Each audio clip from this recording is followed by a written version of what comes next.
Senior anchor person Nadeem Malik साहब ने भी हमें ज्वाइन किया है, मुनीब भी हमारे साथ मौजूद ही हैं। नदीम मलिक साहब, सबसे पहले आपकी तरफ आऊंगी।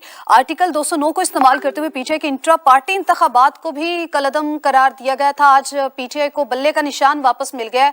उसके बाद ये जो इंट्रा पार्टी इंतखाबात है, ये क्या कहेंगे इसके हवाले से? देखिए, बल्ले का निशान वापस मिलना एक दुरुस्त फैसला है और सही सिमत में एक कदम है। पीटीआई को बल्ले के निशान से महरूम करने का मकसद ये था या मतलब ये था कि पूरी एक बड़ी सियासी जमात जो थी इंतखाबी अमल से बाहर हो जाती। 227 रिजर्व सीट्स उससे भी छुट्टी, 849 कैंडिडेट्स एज इंडिपेंडेंट लड़ते तो पार्टी का तो वजूद ही खत्म हो जाता है ना। इंडिपेंडेंट तो बाद में पाकिस्तान में सारे लोटे बन जाते हैं। तो दुरुस्त फैसला पेशावर हाई कोर्ट का। आई होप कि इसे अगर सुप्रीम कोर्ट में भी इलेक्शन कमीशन जाता है तो सुप्रीम कोर्ट ऑफ पाकिस्तान भी इसको अपहोल्ड करेगी और पाकिस्तान तहरीके इंसाफ को आज़ादी के साथ इलेक्शन में बल्ले के निशान के साथ हिस्सा लेने की इजाजत मिलनी चाहिए। 9 मई यौम स्याह है, उसके ऊपर कोई दो राय नहीं है, लेकिन उसकी बुनियाद के ऊपर एक पूरी सियासी जमात को उठाकर बाहर फेंक देना ये इंसाफ के तकाजों के मुनाफी कदम था।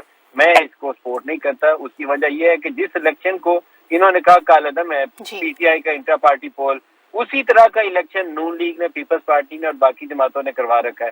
तो अगर तो वो इलेक्शन कालअदम है तो फिर बाकी सारी सियासी जमातों का इलेक्शन भी कालअदम है। इस प्रोसेस को आगे चलने दें, इलेक्शन हो, बैलेट बॉक्स के अंदर जिसके वोट ज्यादा निकले वो जीते, वो हारे। यही पाकिस्तान की तकदीर का फैसला है। इसी तरीके से आगे बढ़ना चाहिए।